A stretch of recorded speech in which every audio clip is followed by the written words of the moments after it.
Hi guys, let's talk का एक और एपिसोड लेके मैं आ गया हूँ। किस्सा सिनेमा का ही पे एपिसोड जाने वाला है। और आज का जो एपिसोड है वो शोले से पिक्चर से जुड़ा हुआ है। और अब तेज होता इंटरनेट ये भी प्रॉब्लम देने लगा है कि जो चीज़ सुनानी होती है उसकी ये कुछ और खुल जाता है। तो ये किस्सा इस तरीके से शुरू होता है। तुम्हें लगता है मैं ये रोल सही से निभा पाऊंगा? एक बेचैनी भरी आवाज में अमजद खान ने अपनी पत्नी शैला से पूछा। वो बार बार शैला से यही पूछ रहे थे। शैला बोली, बिल्कुल तुम अच्छे एक्टर हो, मैंने तुम्हारे सभी नाटक देखे हैं। पत्नी की वो बात सुनकर अमजद बोले, लेकिन ये नाटक नहीं है, ये फिल्म है, एकदम अलग चीज है नाटक से। तो क्या हुआ, तुम लव एंड गॉड फिल्म से जुड़े रहे हो, तुम्हारे पिता भी एक्टर हैं, तुम भी कर लोगे। परेशान अमजद से शैला बोली, लेकिन उस वक्त बेचैनी अमजद खान पर इतनी हावी थी कि पत्नी की बातों से उन्हें कोई शांति नहीं मिल रही थी। वो बोले, इस सबसे कोई फर्क नहीं पड़ता, पता नहीं मैं रोल सही से कर भी सकूंगा कि नहीं। उसी शाम अमजद खान को शोले की शूटिंग के लिए बेंगलोर निकलना था, लेकिन वो मन ही मन बहुत ज्यादा बेचैन हो रहे थे। शोले बहुत बड़ी फिल्म थी, उनके पास असफल होने का ऑप्शन नहीं था। उन्हें हर हाल में अच्छा काम करना था। जब बेचैनी कम हुई तो अमजद खान ने कुरान को अपने माथे से लगा लिया और आंख बंद करके प्रार्थना करने लगे। अमजद को ऐसा करते देख उनकी पत्नी शैला बड़ी हैरान हुई। अमजद खान स्पिरिचुअल जरूर थे, लेकिन इस तरह कुरान के साथ कोई दुआ प्रार्थना करते हुए उन्हें अमजद को बहुत कम ही देखा था।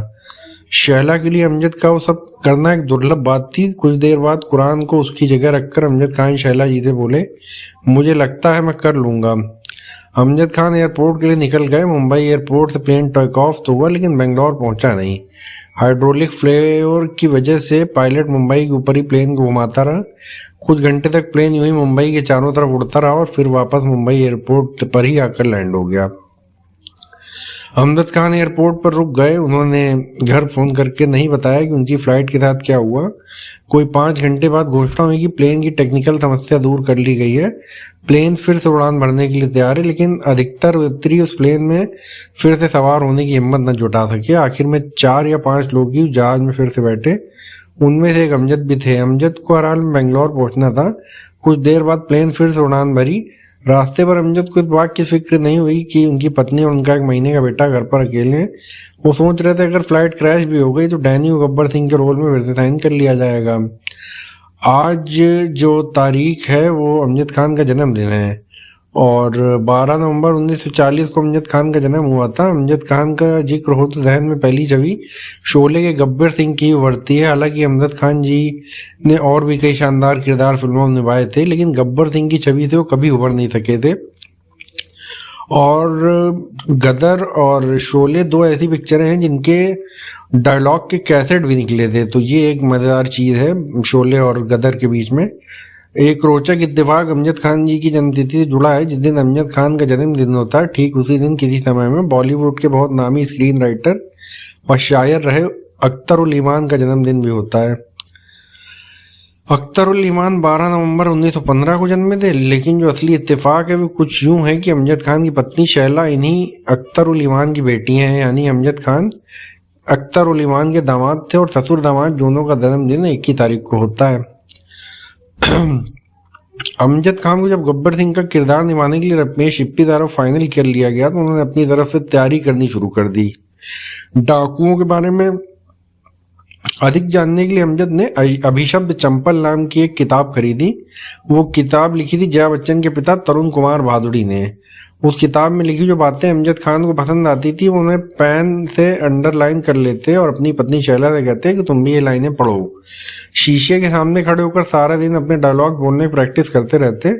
अमजद को अपने बचपन के दिनों का एक धोबी बहुत अच्छी तरह से याद था। वो धोबी अक्सर अपनी पत्नी को पुकारते बोलता था, अरे वो शांति। उस धोबी की इसी लाइन से प्रेरित होकर अमजद ने अरे वो सामा डायलॉग बोला था। शादियों अब जानते हैं कि अमजद खान शोले फिल्म का हिस्सा कैसे बने। तो वो किस्सा यूं था कि मैं पहले इस शायद किस्से का जिक्र नहीं कर पाया हूँ, आज कर देता हूँ कि डैनी के शोले छोड़ने के बाद सिप्पी कैंप में खलबली मची थी। शूटिंग शुरू होने में 1 महीने से भी कम वक्त रह गया था और गब्बर सिंह कोई मामूली नहीं फिल्म का केंद्रीय किरदार था। गब्बर का किरदार निभाने के लिए ऐसा शख्स चाहिए था जो न सिर्फ अच्छा एक्टर हो बल्कि एक करिश्माई व्यक्तित्व का मालिक भी हो।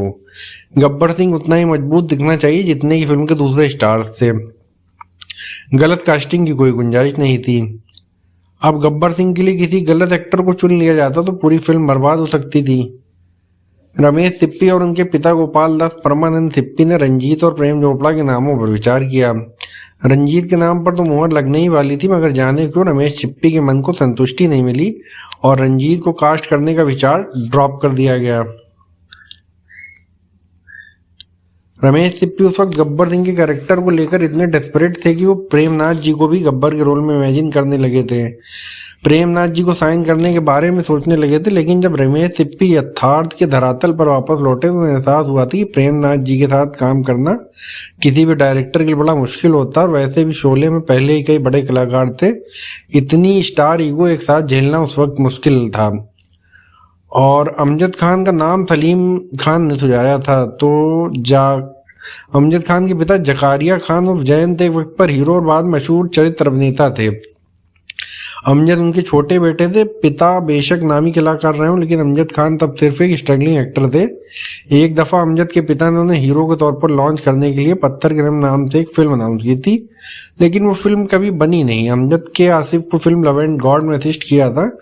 लव एंड गॉड में अमजद के पिता जयंत ने भी काम किया था, और विकीपीडिया की माने तो वो उनकी आखिरी फिल्म थी।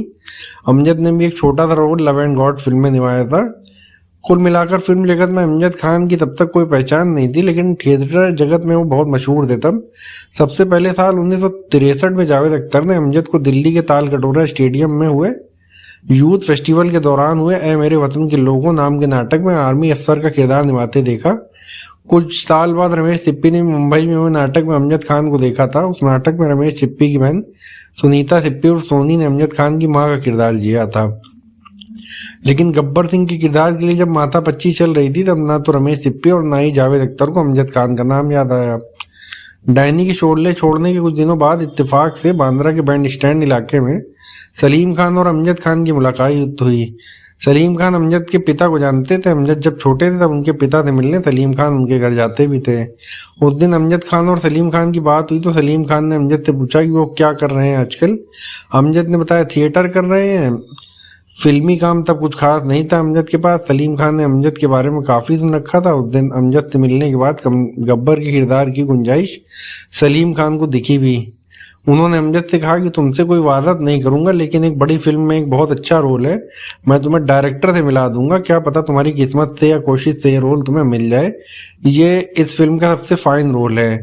सलीम खान ने रमेश सिप्पी से अमजद खान का जिक्र किया। अमजद को मिलने के लिए बुलाया गया, उनसे दाढ़ी बढ़ाने को कहा गया। सलीम जावेद और रमेश सिप्पी ने अमजद के बारे में काफी विचार किया। अमजद लग तो फिट रहे थे, लेकिन उनकी कोई पहचान तब नहीं थी। सलीम जावेद की तरफ से तो अमजद खान फाइनल थे, लेकिन आखिरी फैसला तो रमेश सिप्पी को ही लेना था। इत्तेफाक से उसी दिन एक्टर सत्येन कप्पू जी भी सिप्पी के ऑफिस आए थे। रामलाल का कैरेक्टर निभाने के लिए तब तक साइन किया जा चुका था। सलीम खान ने उस दिन सत्येन कप्पू से पूछा, कप्पू साहब क्या अमजद खान आपसे अच्छा आर्टिस्ट है? कप्पू जी ने फौरन जवाब दिया, हाँ मुझसे अच्छा एक्टर है, यंग है, उसकी थिंकिंग भी फ्रेश है। 4 दिन बाद अमजद खान का एक स्क्रीन टेस्ट हुआ। सिप्पीज के ऑफिस के गार्डन में अमजद खान की कुछ तस्वीरें ली गई। कहने के मुताबिक अमजद खान ने दाढ़ी बढ़ा ली, अपने दांत भी उन्होंने काले किए थे। उनका डिक्शन एकदम सही था, भाषा भी एकदम परफेक्ट थी। आखिरकार अमजद खान को गब्बर सिंह के रोल के लिए फाइनल कर दिया गया। 20 सितंबर 1973 की तारीख थी वो। अमजद खुशी खुशी हॉस्पिटल की तरफ दौड़े। उस दिन उनकी पत्नी शैला ने एक बेटे को जन्म दिया। अमजद के बेटे का नाम था शादाब। अमजद खान शोले फिल्म की कुछ अनसुनी और रोचक बातें और भी हैं जो आपको बताई जा सकती हैं, लेकिन आज इतनी ही जानकारी कहीं से उपलब्ध हुई है। और ये जो जानकारी है अनुपमा चोपड़ा की पुस्तक Sholay making of a classic से ली गई है। तो अगर आपको किताब का शौक हो तो आप इस किताब को देख के पढ़ सकते हैं। उसके अलावा एक इत्तेफाक ये भी है कि 11 नवंबर 1977 की तारीख को 2 एक्टरों के लिए बहुत महत्वपूर्ण रही थी, विनोद खन्ना और अमजद खान। इस तारीख को इन दोनों कलाकारों की 2 फिल्में रिलीज हुई थी। एक थी परवरिश, दूसरी थी शोले, जिसकी तस्वीरें आप नेट पे सर्च करेंगे तो मिल जाएंगी। और ये एक इससे जुड़ी हुई मतलब थोड़ी सी कहानी थी। अमजद खान और विनोद खन्ना और कुर्बानी में थे जो कि फिरोज खान, उनकी लाइफ से जुड़ा भी एक मजेदार किस्सा है, लेकिन वो कभी और शेयर करा जाएगा।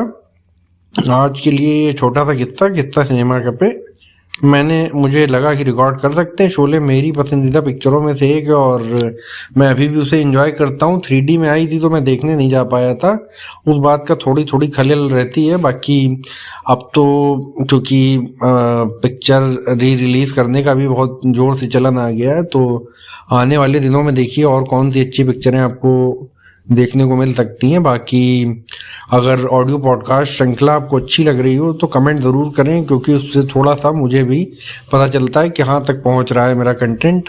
और यूट्यूब कहीं ना कहीं नए लोगों तक ज़्यादा पहुँचाता है, सब्सक्राइबर तो देखते ही शायद कम है या बहुत नहीं देखते।